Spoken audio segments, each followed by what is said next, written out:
Olá, boa tarde, o Viva Mais está no ar e hoje nós voltamos a falar sobre a campanha de conscientização do Alzheimer que acontece agora em setembro. E para conversar com a gente aqui no estúdio eu trouxe a neuropsicóloga Samantha Rocha, que vai falar sobre um tema muito importante para as famílias que têm um paciente com Alzheimer em casa, que é a organização do lar, da rotina e da vida, né, para receber esse paciente. Samantha, muito obrigada pela sua presença aqui no Viva Mais. E conta pra gente, existe alguma maneira de modificar a casa? É necessário que haja essa mudança para receber o paciente com Alzheimer? Cris, em primeiro lugar, muito obrigada pelo convite para estar aqui com vocês. Sim, na verdade nós estamos falando de como é uma doença que progride, o perfil de cuidados também vai ter que ir se modificando gradativamente conforme a necessidade do paciente e a necessidade do entorno, daqueles que cuidam dele. A gente tem que partir do princípio fundamental de estruturar cuidados de segurança, para que ele não se machuque, para que ele não saia, que ele não corra o risco de queimaduras, de quedas, de impactos, né?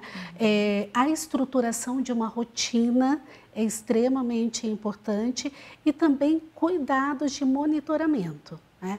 Porque existe aquele risco, em alguns casos, da vagância, que é o paciente que às vezes pode sair sem que as pessoas percebam ou até de noite. Porque a gente nota, né, que as famílias conversam e falam, nossa, meu avô, fulano está com Alzheimer, saiu e a gente não sabia onde estava. A gente ouve muito isso, né? Sim. É importante, por exemplo, na hora de fechar a casa, esconder a chave. Esses comportamentos são importantes também?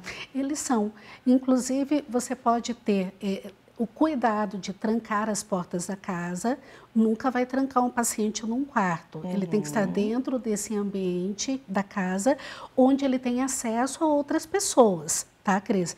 Então, assim, manter essa porta em segurança, assim, principalmente no período da noite, quando as pessoas estão mais, estão repousando, estão desatentas para o que está acontecendo.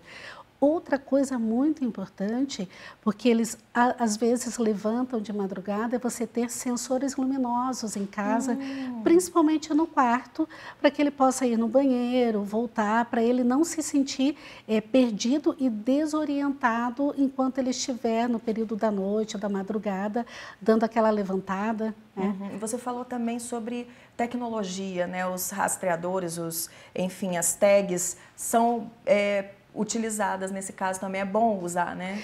São várias tags diferentes que você pode utilizar, aqueles braceletes, existem até os sensores para colocar no sapato, para garantir que a pessoa vai poder ser alcançada em qualquer lugar, assim como aqueles sensores de socorro anti-queda, né? Prestando atenção que este indivíduo, por mais que ele tenha alguns comportamentos um pouco erráticos, como se fossem comportamento de uma criança, este é um adulto que já teve uma história de vida, que tem um comportamento, um temperamento, uma personalidade, um tipo de relação com esses cuidadores.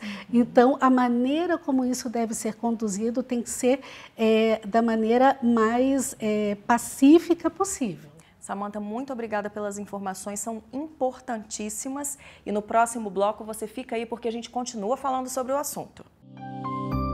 O Viva Mais está de volta e agora a doutora Camila Carneiro Ferreira, neurologista, vai responder as perguntas que foram enviadas pelos seguidores do Viva Mais pelo Instagram. Acompanhe aí.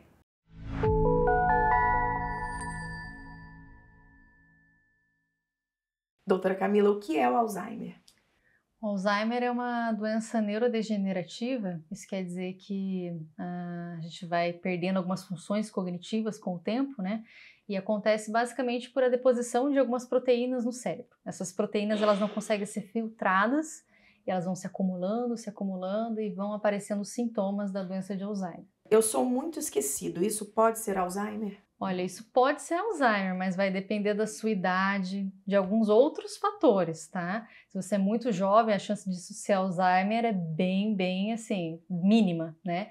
Agora, se você já tem mais de 60, 70 anos, a gente vai ter que fazer uma testagem, né, uma consulta para ver se de fato parece um declínio de memória por Alzheimer ou não. Outra coisa.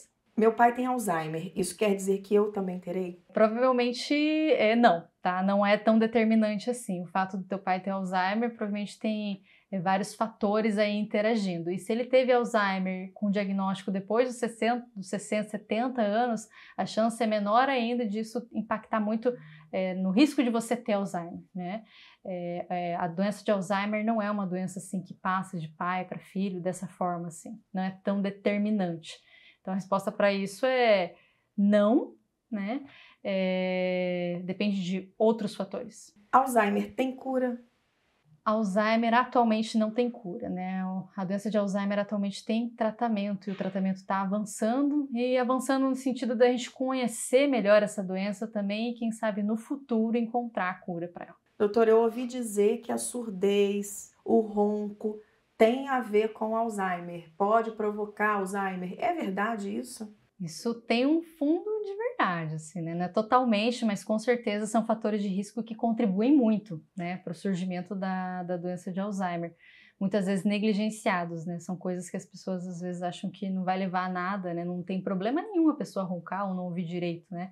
Mas na verdade tem. A surdez, né? A perda da acuidade auditiva, ela pode levar à demência, fazendo com que a pessoa que não escuta muito bem, ela não interage muito bem com o meio, não conversa com as pessoas, não entende muito bem o que está acontecendo.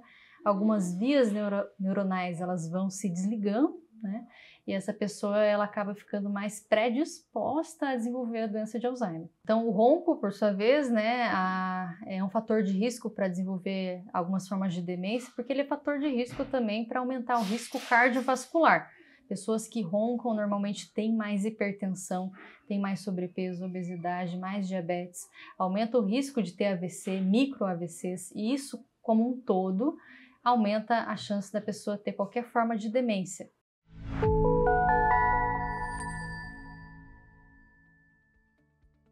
E se você também quiser tirar a sua dúvida sobre o assunto, envie a sua pergunta aqui para o @VivaMaisPrograma. Você faz a sua pergunta e nós entramos em contato com os nossos especialistas para responder. Você pode ter recebido um diagnóstico na família ou então precisar de informações sobre o acesso aos tratamentos de saúde, a gente consegue te informar.